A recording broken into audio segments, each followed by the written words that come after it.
Señor, te pedimos otra vez que nos abres, que tengas a bien, como siempre lo haces, con tanta misericordia, dulzura, amor, hablarnos de nuevo, Señor. ¿Cuánto necesitamos escuchar tu voz? Cuán bueno es escuchar tu voz, Señor. Qué necesario es. Queremos llegar a tu palabra, Señor, como un hombre, una mujer sedienta en medio de un camino en el desierto que encuentra un oasis, un pozo de agua potable. Que nuestro corazón tenga ese deseo de escucharte, porque tu palabra es la que nos orienta, nos fortalece, nos corrige, nos exhorta, nos alimenta, nos limpia. ¿Cuánto haces a través de ella, Señor? Y hoy queremos que nuevamente nuestro corazón no resista a tu palabra, todo lo contrario, le demos acceso a tu palabra y que tu Espíritu Santo trabaje en nuestro corazón. Te honramos y te agradecemos en tu nombre. Amén y amén. Abrí tu Biblia o encendela en Juan 15. Otra vez, sí, otra vez. Tuvimos un respiro de un mes. Pero déjame en esta noche retomar este capítulo. Te recuerdo que ahí está la palabra que está direccionando todo nuestro año, que tiene que ver con permanecer, dar fruto y dar fruto que permanezca, que perdure, ¿sí? Unidos a la vid que es el Señor y el Padre es el labrador que permanentemente trabaja. Pero hoy quiero detenerme en un aspecto de nuestra relación con Dios que no es tan común y que Jesús menciona sobre el final del capítulo. Y creo que esta faceta de nuestra relación con el Señor no es menor. Dice Juan 15, vamos a leer del versículo 13 al 16, nadie tiene mayor amor que este, que uno ponga su vida por sus amigos. Vosotros sois mis amigos si hacéis lo que yo os mando. Ya no os llamaré siervos, porque el siervo no sabe lo que hace su Señor, pero os he llamado amigos, porque todas las cosas que oí de mi Padre os las he dado a conocer. No me elegisteis vosotros a mí, sino que yo os elegí a vosotros y os he puesto para que vayáis y llevéis fruto y todo lo que pidiereis al Padre en mi nombre, Él os lo dé. Amén. Hace unas semanas mi hija menor, no la que está en la panza, sino la que ya salió de ella, Sofía, comenzó a venir un día detrás de otro del jardín, triste, muy triste, rara. Ella es muy vivaz, muy alegre cuando sale corriendo, nos abraza, es muy cariñosa, pero salía triste y nos empezó a preocupar un poquito esta situación. De hecho, yo crucé unas palabras con la senio de ella, Jimena, para ver si ella había visto algo extraño, si algo le había pasado. Y estábamos preocupados hasta que descubrimos, charlando con ella de a poquito, hay que hacerlo de a poquito, lo que le estaba afectando. Algunas de sus compañeritas, frente a la pregunta de ella si quería ser su mejor amiga, le habían dicho que no. Terrible, terrible. Ella, por supuesto, era una prueba inmensa para sus 3 añitos de enfrentarse a un rechazo de estas características, porque para ella la amistad es algo fundamental. Ella entiende que tiene que conectar, que lograr una aceptación, una aprobación del otro. Obviamente, las que le decían que no un día, al otro día le decían que sí, y ella le decía que sí a una, y al otro, porque bueno, también están esas articulaciones de manipulación que también aprenden de chiquita. Pero ahí estaba. A nosotros nos cuesta mucho integrar este costado de nuestra relación con Dios, de la amistad.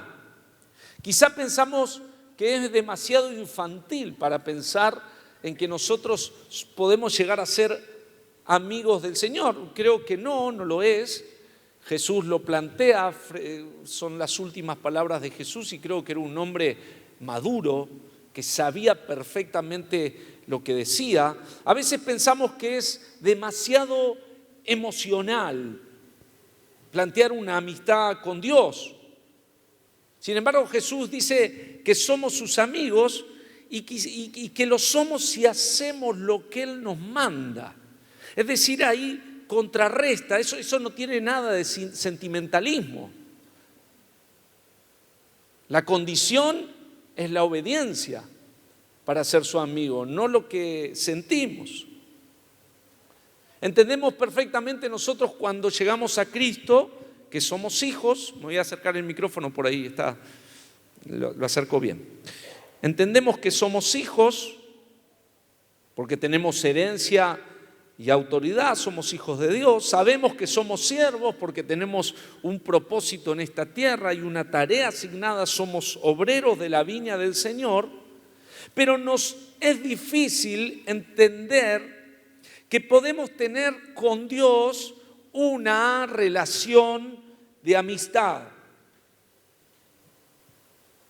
Más llamativo aún es que Dios lo desee, es decir, que Dios anhele este tipo de vínculo con vos y conmigo. Dios está buscando amigos íntimos, gente directa, gente de confianza, gente que lo rodee de cerca, a quien Él pueda manifestar los secretos de su reino. Él busca una relación con nosotros, una relación de alianza, una relación de pacto, de amistad, de confianza. Esto no solo se ve en el Nuevo Testamento como acabamos de leer y lo podés ver en la cercanía con sus discípulos, sino también lo vemos a lo largo de toda la Biblia. El caso paradigmático de esto, y que por ahí saltan en nuestra cabecita, y el más conocido es el de Abraham. Dios llama a Abraham su amigo. En Génesis 12 lo separa, lo aparta y lo llama de su tierra. Pero en el capítulo 18 sucede algo extrañísimo con Abraham.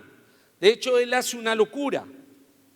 La Biblia dice que Dios escucha el clamor por justicia que estaban haciendo desde la tierra y desciende desde el cielo para destruir Sodoma y Gomorra.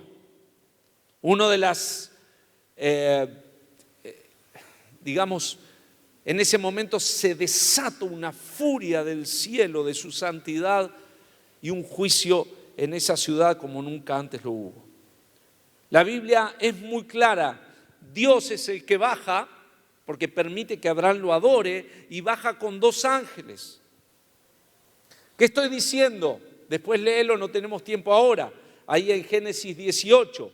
Pero el Dios preencarnado, antes de Cristo, mucho antes, Dios encarnado está caminando sobre la tierra en dirección a Sodoma y Gomorra para destruirla.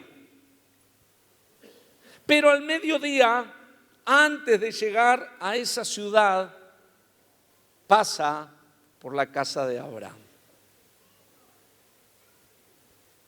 Y Dios piensa, voy a ir a visitar a Abraham. Te hago una pregunta. ¿Quién llega a tu casa sin avisar con esta confianza a las 12 del mediodía? El que llega, ¿qué está insinuando? Abraham lo pudo leer perfectamente. Dios aparece y Abraham sabe que es Dios. Y Abraham le hace una pregunta: Dios, ¿querés almorzar conmigo? Creo que Mirta no estaba todavía, dudo, pero Abraham sí. Y hace una mesa. Y en el fondo lo que Abraham le está preguntando es esto: Señor, ¿querés ser mi amigo? Fantástico. Y Dios le dice: sí, me quedo, voy a comer con vos, vengo con compañía porque comieron todos, los ángeles morfan también. Me quedo, quiero establecer y seguir trabajando esta amistad con vos, me gusta. Y el Señor comienza a revelarle a Abraham su futuro. De hecho, le pregunta dónde está Sara y también le cuenta lo que iba a hacer en Sodoma. Es maravilloso porque en Génesis 18, 17 dice literalmente: encubriré yo a Abraham. No le voy a contar lo que voy a hacer, aunque es terrible, pero le voy a contar. Jesús en Juan 15:15, recién lo leímos, dice: amigos, los llamo así porque todas las cosas que oí del Padre os las he dado a conocer. ¿Entendés? ¿Estás viendo la conexión acá? Te recuerdo que Jesús, el contexto de Jesús es su última cena. Le cuenta a Abraham que iba a destruir Sodoma y Gomorra. Dios está irado por el pecado de Sodoma. Su santidad está enardecida. Y se va caminando después de comer hacia Sodoma y Gomorra. Dice que los ángeles quedan atrás. Pero Abraham se pone delante de Dios. ¿Me estás escuchando? Se pone delante de Él. Le pone la mano en el pecho y le dice: espera, porque voy a interceder. Esto impacta mi corazón. Espera. ¿Quién puede llegar a tener semejante coraje de ponerse delante de Dios y decirle: cálmate? Solo puede hacerlo alguien que es su amigo. Y acá te paso un tip para los intercesores. Porque Dios ya le había revelado a Abraham qué es lo que iba a hacer. La clave, una de las claves más importantes de la intercesión es conocer la voluntad de Dios. Abraham no se paró delante de Dios para oponerse a cosas que encontraba en el diario, leyó en internet o no sé, o encontró una tabla o le habían dicho en el barrio o había visto en el cielo. Él lo había escuchado de Dios. Le habilitó, esto es amistad, le habilita. Un intercesor es un buen amigo de Dios. El oír la palabra de Dios, el oír los propósitos, el conocer, porque estoy cerca de Dios, me habilita a una intercesión eficaz y dentro de la voluntad de Dios. Abraham intercede.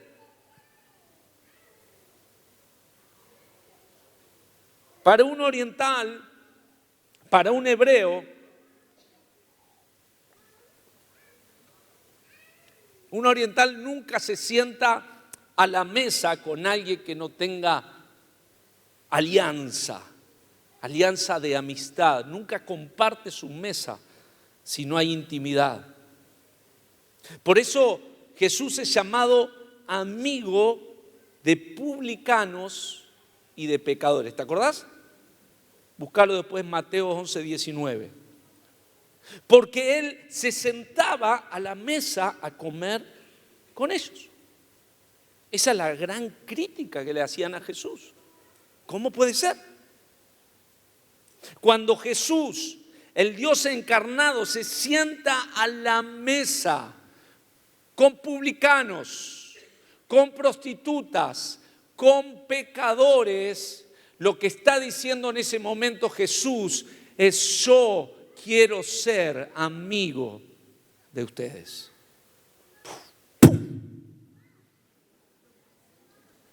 Para los dormidos. Le está diciendo: yo quiero ser amigo. Lucas 19. En ese pasaje Jesús caminaba, está él transitando el segundo año de su ministerio, el año más multitudinario, el año donde la fama de Jesús llega a su cumbre de popularidad. Y él entra en Jericó, una ciudad importante. La multitud lo rodea, pero había un hombre que lo quería ver y no podía porque era bajito, era peticito.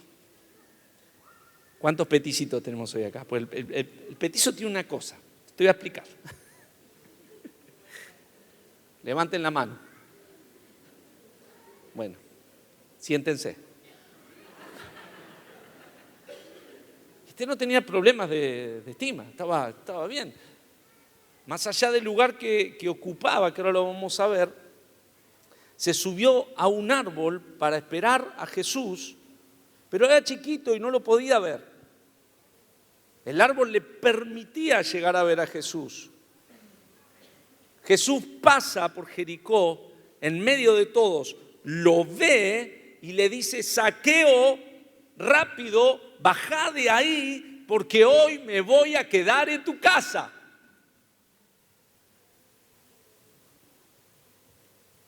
Dice la Biblia que cuando vieron todos empezaron a murmurar, porque Zaqueo no solo era publicano, sino era jefe de los publicanos. Empezaron a hablar diciendo que había entrado en la casa de un pecador. Apenas entra Jesús a su casa, hay algo que se provoca en el corazón de ese publicano y dice: Zaqueo, yo voy a dar la mitad de todo lo que poseo a los pobres, y si en algo defraudé a alguien, que había defraudado un montón, lo voy a devolver forma cuádruple, es decir, 4 veces más de lo que yo los defraudé. Y fíjate lo que dice Jesús: hoy ha llegado la salvación, Zaqueo, a tu casa. Y explica: porque él también es descendiente de Abraham. Amistad. Amistad con el Señor. Lo primero que te quiere dejar, porque hasta ahora era la introducción. Punto 1. Para ser ordenaditos.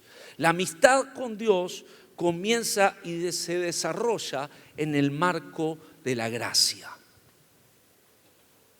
Vos me podrás decir: bueno, está bien todo lo que me contás de Zaqueo, está perfecto, pero Zaqueo no estaba en Juan 15. Juan 15 solo estaban sus discípulos. Sí, es cierto, no estaba Zaqueo, pero estaba Mateo, que también era recaudador de impuestos, publicano. Y no solo eso, sino Jesús lo había elegido para ser uno de los apóstoles.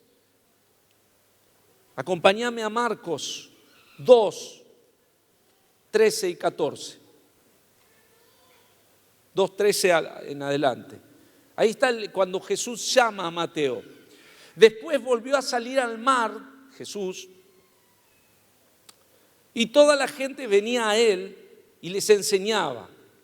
Dice: y al pasar vio a Leví, hijo de Alfeo, sentado al banco de los tributos públicos, y le dijo: sígueme. Y levantándose le siguió. Aconteció que estando Jesús a la mesa en casa de él, muchos publicanos y pecadores estaban también a la mesa juntamente con Jesús y sus discípulos, porque había muchos que le habían seguido. Y los escribas y los fariseos, viéndole comer con los publicanos y con los pecadores, dijeron a los discípulos: ¿qué es esto? Que él come y bebe con los publicanos y pecadores. Al oír esto, Jesús les dijo: los sanos no tienen necesidad de médico, sino los enfermos. No he venido a llamar a justos, sino a pecadores. Jesús pasa por donde estaba Mateo sentado a la orilla del mar de Galilea. Tenía aparentemente una especie, ahí Leví, que es el mismo que Mateo, una especie de oficina más bien al público con una mesa donde se sentaba a cobrar impuestos. Jesús lo ve a Mateo, seguramente la gran mayoría lo despreciaría. Pasó de largo, pero Jesús no lo ignora. Los demás sí, por la reputación de este hombre, era un recaudador de impuestos, nadie le hubiera prestado atención, pero sí Jesús. Jesús no lo llama, esto es maravilloso, Jesús sale a buscarlo.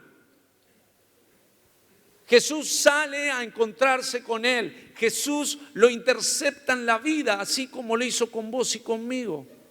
Vos pensaste que viniste al Señor.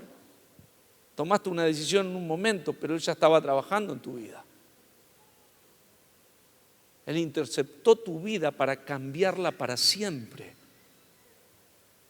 ¿Cuántos están agradecidos al Señor? Jesús le dijo una palabra nada más: sígueme. E inmediatamente abandonó todo y fue detrás de Jesús. Lo mismo había hecho Jesús con los otros 4 pecadores y pescadores también. En el capítulo anterior ellos lo siguieron. Pero la diferencia es que los otros 4 podían volver a la barca y a pescar cuando querían. De hecho, después de que Jesús resucita, vuelve Pedro a pescar. Pero el compromiso de Mateo era mucho mayor. Mateo era cobrador de impuestos, probablemente sabía que si abandonaba ese lugar para seguir a Jesús, no volvería nunca más. Se supone por el área donde estaba, que era Capernaum, que Mateo debió haber trabajado para Herodes Antipas. El mismo Herodes que decapitó a Juan el Bautista, es el mismo Herodes, porque hay varios, que después tiene una entrevista con Jesús antes de la crucifixión. Y el imperio romano subcontrataba a personas como él para cobrar algunos impuestos hasta una cifra determinada, y todo lo que superase anualmente esa cifra quedaba para ellos. Esto hacía que el cobro de impuestos se prestara a una extorsión continua. Esto es lo que hacía Mateo. Estaba injertado Mateo en un sistema altamente corrupto. Encima pertenecía y estaba bajo la tutela del Imperio Romano. Esto hacía hervir la sangre de los discípulos y de los judíos. Los judíos odiaban a los recaudadores, sobre todo si los recaudadores eran judíos, porque se habían dedicado a una actividad indigna y era una tarea inaceptable para ellos. Los rabíes judíos que enseñaban consideraban a los publicanos a la misma altura que los ladrones, los delincuentes y los asesinos. Si un recaudador de impuestos entraba a un lugar, el lugar era declarado inmundo. Los rabíes enseñaban que le podían mentir, la gente le podía mentir impunemente al recaudador, y eso no era considerado pecado, eso estaba permitido, porque era a ese tipo de personas que se lo hacían, a ese nivel. No se podía recibir dinero de ellos porque se consideraba contaminado, no se podía recibir ofrendas de ellos. No podían ser jueces ni testigos en un juicio. Esta gente pertenecía a una clase despreciable y rechazada. ¿Por qué te digo esto? Porque que Jesús vaya a buscar justamente a uno de ellos para que forme parte de su círculo íntimo, Eso era escandaloso, hermano. Vos no te imaginás lo que era en ese tiempo.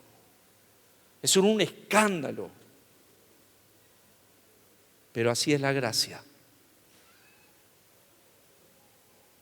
La gente pensaba, ¿quién es este hombre que mete en su círculo más cercano a lo peor de la sociedad?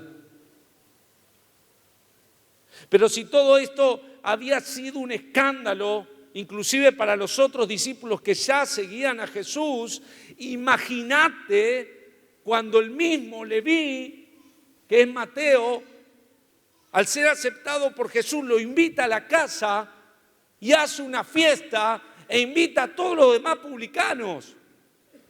Y ahí Jesús metido, comiendo y bebiendo con los discípulos que dirían, ¿qué estamos haciendo acá? Entonces el escándalo era mayor todavía. Jesús decide sentarse a la mesa para comer con este grupo. Yo me imagino la gente como un lorito, porque Jesús a veces lee eso en los evangelios y como que se da cuenta, no discierne, sino están hablando y seguro que están, ¿viste cuando te das vuelta y se callan? Pues seguro. Bueno, a Jesús le pasaba todo el tiempo eso, porque lo seguían y hablaban y estaban ahí. Me imagino a la gente diciendo, te lo dije, este tipo no está bien de la cabeza, mira con quién se junta, mira quién se acerca, quién permite que se acerque, hay que hacer algo. Pero las murmuraciones no mueven la aguja de Jesús. A Jesús no le preocupan los auditores espirituales que se creen con el derecho de definir quién se puede acercar al maestro y quién no. Porque Jesús conoce muy bien la naturaleza de la gracia y la gracia es escandalosa. Por eso estás acá hoy. Por eso yo te estoy predicando.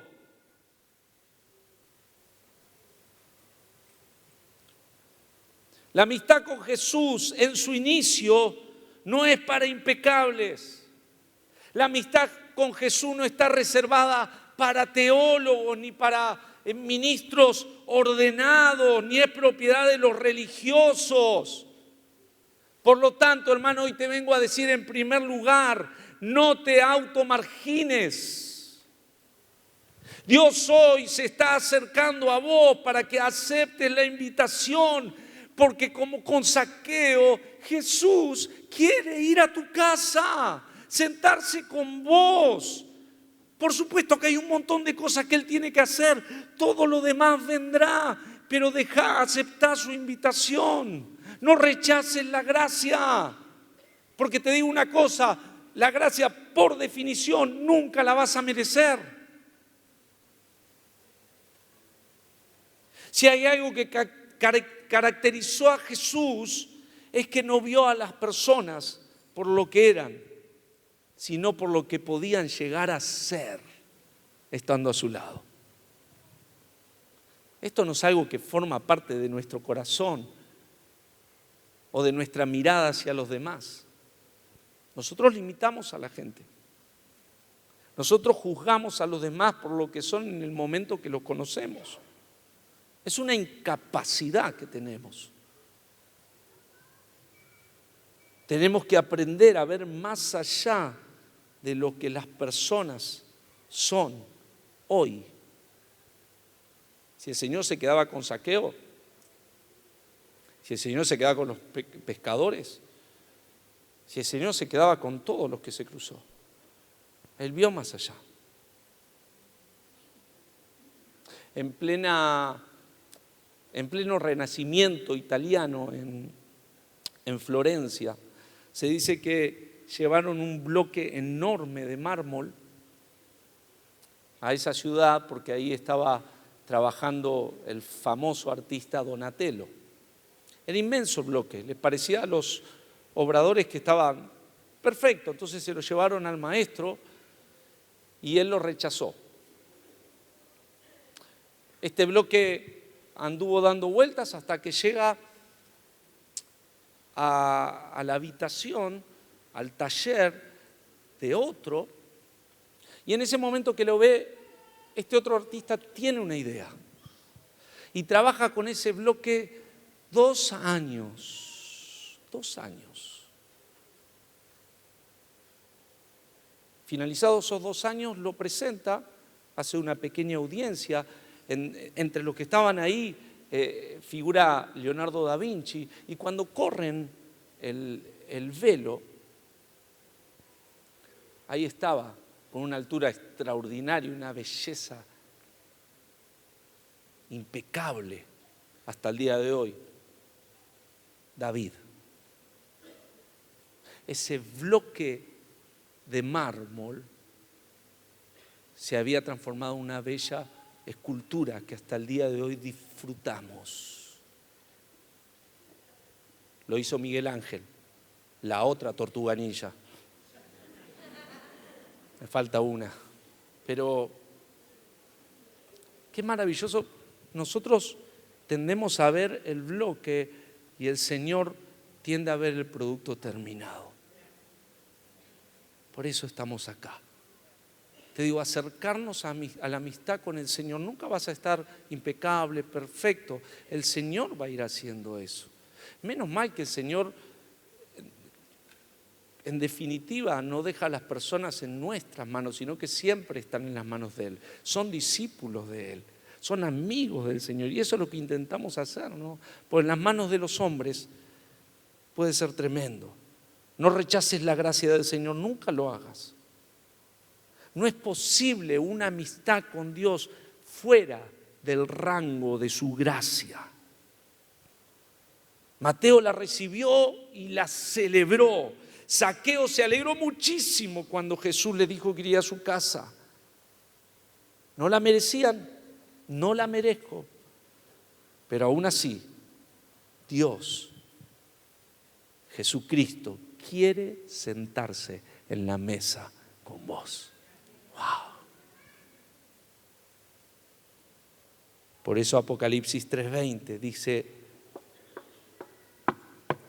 yo estoy a la puerta y llamo. Si alguno oye mi voz y abre la puerta, entraré a él y cenaré con él. Y él, wow. ¿Por qué no le das un aplauso al Señor? Es nuestro Señor. Amistad. Amistad. Te quiero hacer un desafío, porque a veces la tendencia con la amistad con el Señor es una tendencia mística. Pero lo que el Señor plantea es más relacional, de diálogo, de contacto, de compañía. Acordate, Abraham frenando a Dios, no tenía la Biblia, no tenía nada. Tenía a Lot nada más. Y a Sara, que como el pastor domingo pasado, el otro nos dijo que se rió cuando Dios habló.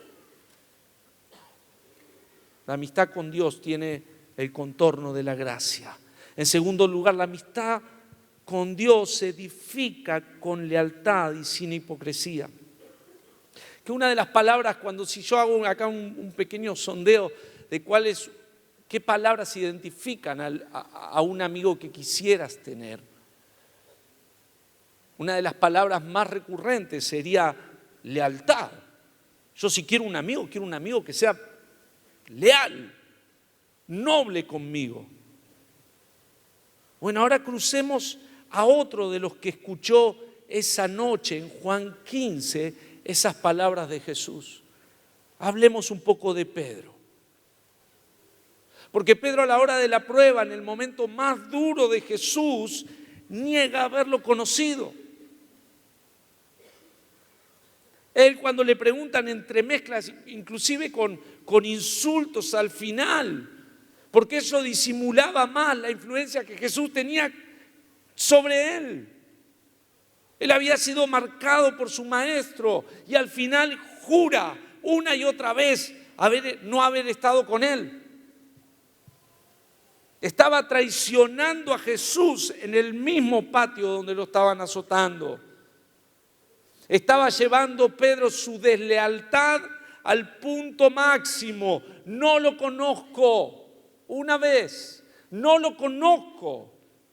Pero por favor, no insistan más, no lo conozco.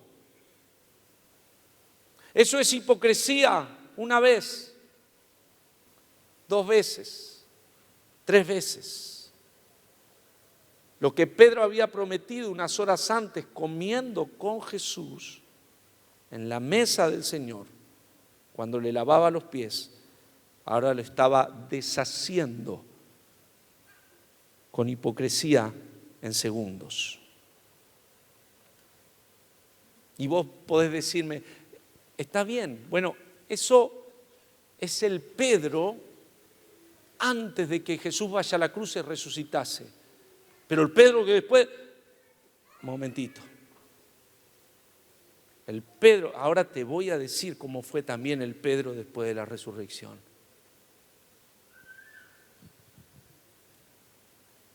No vayamos tan rápido. Pero esto, a ver, no es para acusar a Pedro, sino para advertirnos a nosotros. Nosotros, pasó en él, nosotros que no somos apóstoles, nosotros que no caminamos sobre las aguas, nosotros que no estuvimos personalmente viendo a los ojos a Jesús y nos cruzamos con él resucitado. Pedro y Pablo están en Galacia, en la iglesia. Pablo después le escribía esto a los Gálatas, las cartas de los Gálatas. Y Pedro, otra vez comida, no sé si estos son judíos o son argentinos, pero siempre se juntaban y había comida.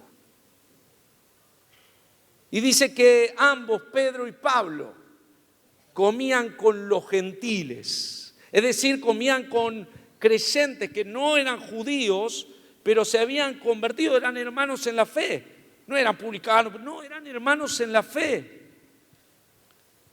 Se sentaban con ellos a la mesa, comían con ellos. Pablo también lo hacía, perfecto todo. Hasta que un día llegan los hermanos de Jerusalén, enviados por Jacob. Y dice la palabra del Señor que Pedro tuvo miedo de los de la circuncisión. ¿Quiénes son los de la circuncisión? Los que circuncidaron. Obvio, doloroso pero obvio. Y dice que en ese momento, ¿qué hace Pedro? Comienza a comer separado de los gentiles. Se da vuelta, porque se preocupó justamente de lo que esos judíos convertidos podrían llegar a decir. ¿Qué podrían llegar a decir? Que bueno, que comían con gentiles. Muy parecido a lo que hablaban de Jesús. Entonces Pablo se puso como loco. Se le prendió fuego el corazón. Y dice que Pedro, delante de toda la iglesia, le dijo que estaba negando el evangelio y a sus hermanos gentiles. Vamos a Gálatas. Gálatas 2, 11. Pero cuando Pedro vino a Antioquía, le resistí, dice Pablo. Era Pedro. Le resistí cara a cara porque era de condenar. Lo que hizo era condenable. Pues antes de que viniesen algunos de parte de Jacob, comía con los gentiles antes. Pero después que vinieron, se retraía y se apartaba porque tenía miedo de los de la circuncisión. Y en su simulación, qué buena palabra, participaban también los otros judíos. De tal manera que aún Bernabé fue también arrastrado por la hipocresía de ellos. Pero cuando vi que no andaban rectamente conforme a la verdad del evangelio, dije a Pedro delante de todos: si tú, siendo judío, vives como los gentiles y no como judíos, ¿por qué obligas a los gentiles a que se judaicen. Dice que el resto de los judíos se unió en un marco de comunión, en una mesa, se unen a la hipocresía. ¿A la hipocresía de quién? A la hipocresía de Pedro. Y que Bernabé estaba siendo arrastrado por esa hipocresía. Bernabé, ¿sabés quién es Bernabé? Bernabé es el que se la jugó por Pablo cuando nadie lo aceptaba a Pablo, porque seguramente en la iglesia había mamás de chicos que habían sido muertos o esposas que Pablo había mandado a matar y estaban ahí en la iglesia y de repente Pablo se convierte. ¿Quién sale al frente? Dice: Pablo se entregó a Cristo, él es un fiel soldado, un hijo de Dios como nosotros. Es Bernabé, arriesgando su reputación, inclusive su vida. Él, arrastrado por la misma hipocresía de Pedro. Porque la hipocresía, hermano, no es un pecado de fariseos y escribas. No es un pecado de principiantes. La hipocresía es un pecado de veteranos.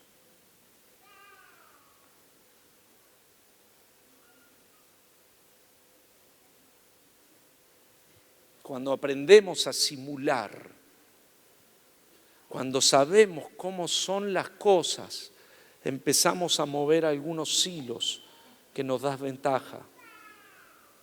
No puedo sentarme a la mesa de Dios, al menos cuidando mi corazón de este riesgo con humildad y teniendo en cuenta que es un riesgo, que yo corro el riesgo de ser hipócrita.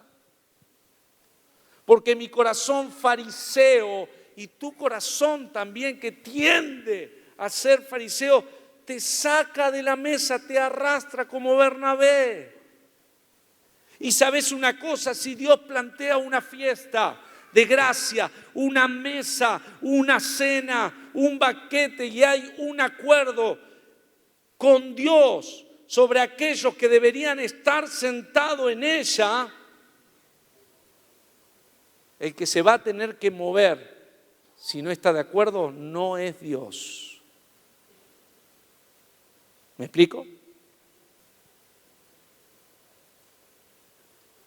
Necesitamos comprender la gracia, el primer punto. Y en segundo lugar, que si no fuera por la gracia, nosotros tampoco estaríamos en la mesa. Así que siempre mira bajo los ojos de la gracia y sin hipocresía. Pedro está escuchando las voces a las cuales Jesús no le prestó atención. Ahora Pedro sí. Pedro está cayendo exactamente en el mismo error de aquellos fariseos que atacaban a Jesús. Ahora es él. Porque los hipócritas no son los que se sientan a la mesa. Los hipócritas son los que están parados criticando a quienes sí lo están sin su consentimiento, sin su autorización, aunque Jesús los autorice. Y esto es gravísimo. ¿Cuántos me están entendiendo? Necesitamos madurar en esto, que el Señor nos saque, porque eso nos perjudica a nosotros personalmente, porque la mesa es de Jesús. No ser hipócrita no quiere decir ser perfecto, sino ser de corazón noble delante de Dios. Tener un corazón íntegro. No podés sentarte en la mesa con una condición de hipocresía abierta y en un estado de hipocresía. La mesa es un lugar de amistad. La mesa es un lugar de cercanía, es un lugar de intimidad, es un lugar de franqueza, es un lugar de humildad. La mesa es un lugar de amistad y gracia de Dios. En tercer lugar, la amistad con Dios supera y contiene el servicio. Pobre Pedro, siempre lo agarramos y le damos a Pedro, ¿no? Pobrecito. Yo creo que vamos a llegar al cielo, va a estar todo machucado, todo golpeado. Pero más allá de sus desaciertos, de su negación, de su hipocresía, porque arrastró en esas tres negaciones, ¿no? Ocultamiento, mentira, engaño, todo eso es hipocresía. Pero más allá de eso, Jesús, ahora resucitado, lo espera en la playa. Esto es hermoso. Sucede exactamente lo mismo que cuando Jesús los llama por primera vez. Ellos están pescando y Jesús esta vez le grita, están lejos ellos, no están cerca, están lejos. Le gritan que prueben otra vez y sucede de nuevo esa pesca y Andrés grita, ¡es el Señor! Pedro no aguanta la lentitud de la barca y dice que se arroja, se tira al agua, nada hasta la playa. ¿Y a qué no saben con qué estaba esperándolo Jesús? Con una comida, como corresponde. Jesús viene a buscar a su amigo. Es maravilloso. No lo abandona con su decepción, no lo abandona con su frustración, con su tristeza, no lo deja con su pecado, porque Jesús sí ve más allá y ve el corazón terminado. Y tiene una charla pendiente que había dejado pendiente con él, la tiene a sola, es una charla personal. Jesús conocía el dolor del corazón de Pedro, lo sabía perfectamente.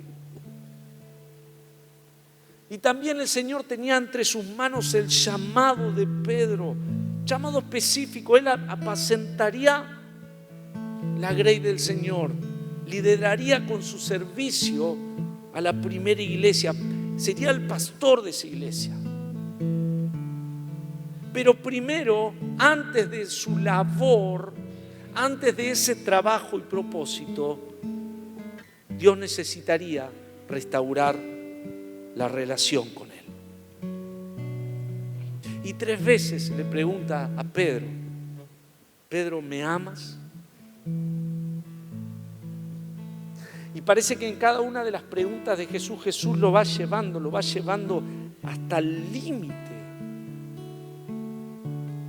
Y Pedro está en cada uno de esos, te amo, aceptando de a poquito la gracia que lo perdona.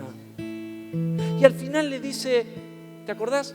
Señor, si vos sabes todo, ¿qué está pasando en ese preciso momento con Pedro? Se le está cayendo la careta de decirle a Jesús, te amo, sin profundidad, sin adoración, sin entrega. Le dice, Señor, vos sabés que te amo. Y el Señor termina restaurando su corazón. No fuiste llamado solo para ser obrero. No fuiste llamado solo para ser un trabajador en la viña del Señor, para hacer cosas para Dios. Estamos muy acostumbrados. Tu llamado siempre y tu amistad con el Señor va a incluir el servicio. Pero el Señor en Juan 15 le está diciendo algo superador, otro nivel. Yo no los llamaré siervos, los llamaré No quiero que solo hagan cosas para mí. Quiero estar con ustedes. Quiero amarlos. Quiero revelarles las cosas que el Padre tiene para ustedes. Escuchando una palabra de Fabio Coelho, que en cierta manera inspiró esto. Un pastor y profeta brasilero. Me llamó la atención algo que dijo. Él tiene una fluidez con el Señor y algo muy hermoso, y pude estar cerca de él hace unas semanas. Y preguntaba esto: ¿alguna vez el Señor les dijo algo que como que no tenía sentido? Dice: a mí el Señor frecuentemente me dice cosas y yo le digo al Señor: bueno, ¿ahora qué hago, Señor? ¿Esto es para interceder, para orar? No. ¿Tengo que ir a la persona y decirle a la persona? No. Entonces tengo que decirle al pastor y juntarnos y hacer No. ¿Y por qué me lo decís, Señor? Porque sos mi amigo. ¿Te das cuenta cómo estamos chipeados nosotros para hacer? Y nos olvidamos del Dios a quien servimos. Vivimos haciendo cosas para Dios, transpirando la camiseta evangélica de Pueblo Nuevo, y nos olvidamos del Dios a quien servimos. Un grave error, porque nos estamos olvidando de disfrutar la mesa que Dios prepara, aún en presencia de nuestros angustiadores. Una mesa. El Señor preparó una mesa.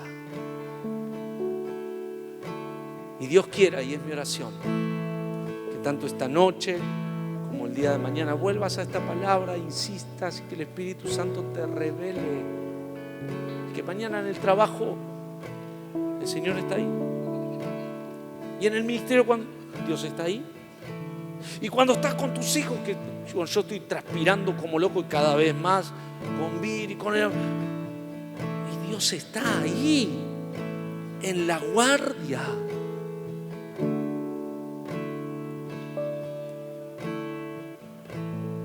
En la calle. Porque Dios no quiere ser encerrado en un templo. Dios quiere acompañarte, desea, anhela. Él está buscando amigos. ¿Cuántos desean responder a este llamado? Ponete de pie. Hoy no va a haber ningún llamado en especial, simplemente este.